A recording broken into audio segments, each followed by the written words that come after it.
ആദ്യമായിട്ട് ശരിക്കും എൻജോയ് ചെയ്തല്ലോ. വളരെ നല്ലതായിരുന്നു. Okay, thank U. ജയറാം ശരിക്കും നല്ലൊരു താങ്ക് യു. ചേച്ചി എങ്ങനെയാണ്? ശരിക്കും എൻജോയ് ചെയ്തല്ലോ. Okay, thank you very much. Thank U.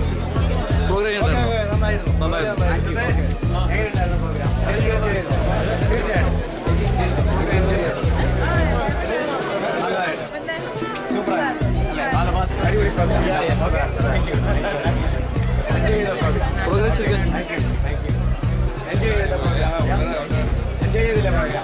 ഇത് വളരെ വ്യത്യസ്തമായിരുന്നു. ഒരു കൂട്ടായ്മയുടെ വിജയമാണ്. വളരെ നന്നായിരുന്നു.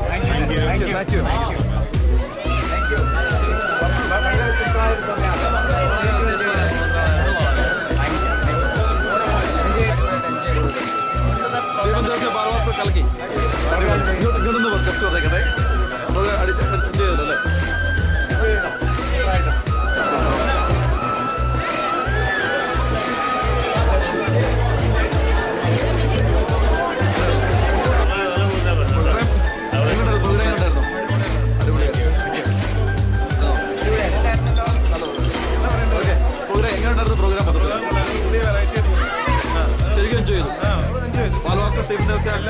ജയറാം എല്ലാം മൊത്തത്തിൽ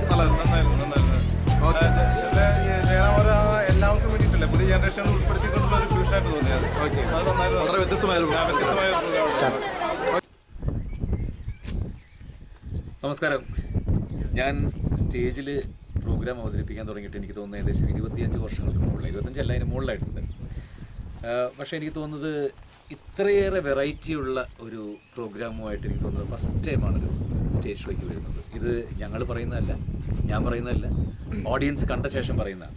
സ്വിറ്റ്സർലൻഡിലെയും അയർലൻഡിലെയും UK ഞങ്ങളുടെ ഫസ്റ്റ് പ്രോഗ്രാമായ മാഞ്ചസ്റ്ററിലെയും എല്ലാം പ്രോഗ്രാം കഴിഞ്ഞപ്പോൾ എല്ലാവരും ഒരേ സ്വരത്തിൽ പറഞ്ഞ ഒറ്റ കാര്യം അതായിരുന്നു, ഇത്രയും വെറൈറ്റിയുള്ള പ്രോഗ്രാം. അതായത് ഇപ്പോൾ പാട്ടായാലും അല്ലെങ്കിൽ ഡാൻസ് ആയാലും ഫ്യൂഷനായാലും, ഇപ്പോൾ ബാലുവിൻ്റെയും സ്റ്റീഫിൻ്റെയും അങ്ങനത്തെയുള്ള ഫ്യൂഷൻ, അല്ലെങ്കിൽ ഇപ്പോൾ ഞാനും ബാലുവും സ്റ്റീഫനും എല്ലാം കൂടി ചെയ്ത് നിൽക്കുന്ന ചെണ്ട, മറ്റ് കാര്യങ്ങളിൽ സ്കിറ്റ്, കോട്ടയനസ് എന്ന മിമിക്രി, കോമഡി ആയിട്ടുള്ള പ്രോഗ്രാംസ്, ഇതെല്ലാം ഇത്രയേറെ വെറൈറ്റിയുള്ള പ്രോഗ്രാം അടുത്ത കാലത്ത് കുറേ വർഷങ്ങൾക്ക് UK നടന്നിട്ടില്ല എന്നുള്ളതാണ് പൊതുവെ ഓഡിയൻസിൻ്റെ അഭിപ്രായം. നസീർ എന്ന് പറയുന്നു, നസീർ എന്നേക്കാൾ കൂടുതൽ ഒരുപാട് ഷോയ്ക്ക് വന്നിട്ടില്ല. പിന്നെ അഫ്സലും സൈനവരും ചേർന്നിട്ടുള്ള അടിച്ചുപൊളി പാട്ടുകൾ, മണിക്കൂട്ടനും സമ്പ്രദാസനിലും മീരാന്തനും ചേർന്നിട്ടുള്ള ഗംഭീരമായ ഡാൻസുകൾ. കാരണം ഈ ടീമിനൊരു വലിയ ഗുണം, ഞാൻ കുറേ ടീമിലൂടെ പോയിട്ടുണ്ട്, ഞാൻ കണ്ടിട്ടുള്ളത് എല്ലാവരും സ്റ്റേജിൽ ഇൻഡിവിജ്വലായിട്ട് പെർഫോം ചെയ്ത് കഴിവ് തെളിയിച്ചിട്ടുള്ള ആൾക്കാരാണ് എല്ലാവരും. അപ്പോൾ അവരുടെ ഒരു കൂട്ടായ്മ ഭയങ്കരമാണ് ഈ ഷോയിൽ. ഒരുപാട് വെറൈറ്റികൾ, അതായത് ഫ്യൂഷൻ വേണ്ടവർക്ക് ഫ്യൂഷൻ ആവാം, നല്ല പാട്ടുകൾ കണ്ടവർക്ക് അതാവാം, നല്ല ഡാൻസ് ആണെങ്കിൽ അതാവാം.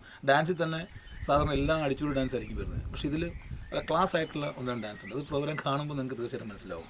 പിന്നെ നല്ല സ്കിറ്റുകൾ, മിമിക്രി ഉണ്ട്. ഞാനും ജയറാമേട്ടനും ചേർന്ന് മിമിക്രി ചെയ്യുന്നുണ്ട്. അതുപോലെ തന്നെ പ്രചോദും പിന്നെ ഉണ്ണി, ഞങ്ങളെല്ലാം കൂടെ ചേർന്നിട്ട് ഒരു വലിയ സ്കിറ്റ് ഞങ്ങൾ ചെയ്തിട്ടുണ്ട് എല്ലാവരും ചേർന്നിട്ട്. അങ്ങനെ ടോട്ടൽ, അതായത് ഒരു സെക്കൻഡ് പോലും ഷോ കണ്ടുകൊണ്ടിരിക്കുന്ന ആൾക്കാർക്ക് ഒന്നിങ്ങനെ തല വെട്ടിക്കാൻ പറ്റാത്ത രീതിയിൽ വളരെ ഫാസ്റ്റായിട്ടൊരു ഷോ, വെൽ പ്ലാൻഡ് ആയിട്ട് തന്നെയാണ് ഞങ്ങൾ വന്നിരിക്കുന്നത്. എന്തായാലും UK ഫസ്റ്റ് ഷോ ഭയങ്കര ഒരു വിജയമായിരുന്നു മാഞ്ചസ്റ്ററിലെ. ഇനി അടുത്ത വേദികൾ ഈ ആഴ്ചയും അടുത്ത ആഴ്ചയുമായിട്ടാണ്. തീർച്ചയായിട്ടും നിങ്ങൾക്കൊരു നല്ല ഒരു വിരുന്ന് തന്നെയായിരിക്കും ഈ പ്രോഗ്രാം ജയറാം ഷോ 2010. 3-3.5 മണിക്കൂർ നേരം നിങ്ങൾക്ക് അത്രയേറെ എൻജോയ് ചെയ്യാവുന്നൊരു പ്രോഗ്രാം ആയിരിക്കും. കാണാൻ മറക്കരുത്. പ്ലീസ് കമൻറ്റ് ചെയ്യും. എന്ത് തിരക്കുണ്ടായാലും അതെല്ലാം മാറ്റി വെച്ചിട്ട് ഈ ഷോ കാണണം. അതൊരു അസറ്റായിരിക്കും, ജീവിതത്തിൽ വലിയൊരു മുതൽക്കൂട്ടാണെന്ന് ഞങ്ങൾ ധൈര്യമായിട്ട് പറയുകയാണ്.